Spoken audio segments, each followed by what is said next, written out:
Keep him happy. That's what people in Michigan politics said about Jonathan Byrd when I started in this industry. So as a young, fresh graduate, that's what I did. I worked closely with Mr. Byrd in a number of different capacities. He would introduce me to his colleagues at events. I spent time with his mother, wife, and children, and I've been to his home.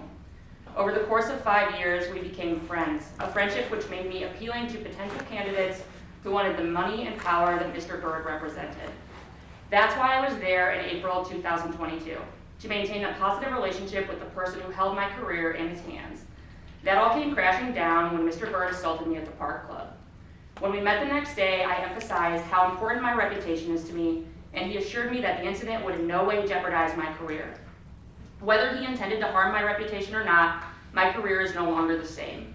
People I have worked for in the past wanted to be distant from me and this case, and often refused to pick sides because of the power that Mr. Byrd still carried. I was even told not to report the assault, and that when I did, I was being selfish because I wasn't considering what this would do to those in office. As a candidate I was working for at the time was expecting to get a large donation from the organization that Mr. Byrd worked for. Connections and the ability to raise money is most of what makes a campaign manager appealing. In my case, however, the assault happened before we had the check in hand, the donation never came, and my candidate lost that election by 25 votes, marking my first election failure ever. This was the last time I worked as a campaign manager.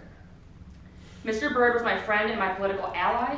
Not only did he assault me, but he made it so potential clients wouldn't look at me as a serious contender. I was very fortunate to bounce back into a new adjacent path with the help of so many of those around me. Unfortunately, there are those in Mr. Byrd's past who have not been so lucky. I'm a strong women's rights advocate and have been dealing, like many women, with predators my entire life. I know to have my keys in my hand walking to my car, to lock the doors before putting on your seatbelt, to check the back seat, and to have a friend on speed dial. In short, I know how to make sure a small threat doesn't turn into a bigger one.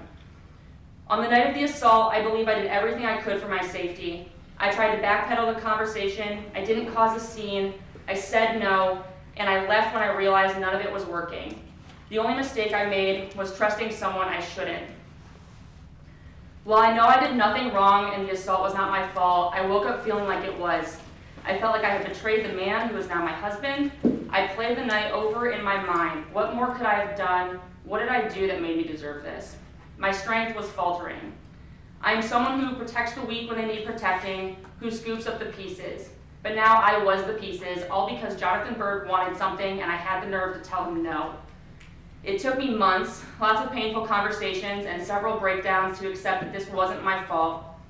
I'm still a strong person, and I still couldn't keep myself safe from Mr. Byrd. This event happened in a room full of people, progressive people whom I've known for years, all of whom looked the other way. Did they see the assault happen? They all say no. But after the news broke, they seemed to know that Mr. Byrd was very capable of the actions he took that night. Yet I was left as the only woman in that room to fend for myself. If this can happen to me, I worry what could happen to someone who is meek or new to politics or physically cornered or financially desperate. Despite Mr. Byrd having a bad reputation around Michigan with women, at no point in my 5 years of knowing him did anyone I worked with say, "Hey, watch out." No, it all came out after as hindsight. Suddenly everyone was telling me they knew he couldn't be trusted. Many of these people who knew about Mr. Byrd's previous misconduct are in positions of power. They are people we are supposed to trust to represent us and to fight for the best for their constituents. And for years, the standard they've held themselves to is knowing and doing nothing. Your Honor, today you have the chance to do something that other elected officials would not. Hold him accountable. I want to thank the people who are helping me rebuild my faith in humanity one day at a time. I want to thank the Attorney General's team for being so kind and competent and putting me first every step of the way. And finally, I'd like to thank every person who has ever and will ever report assault crimes. Your stories matter, and I would not be here without them. Thank you.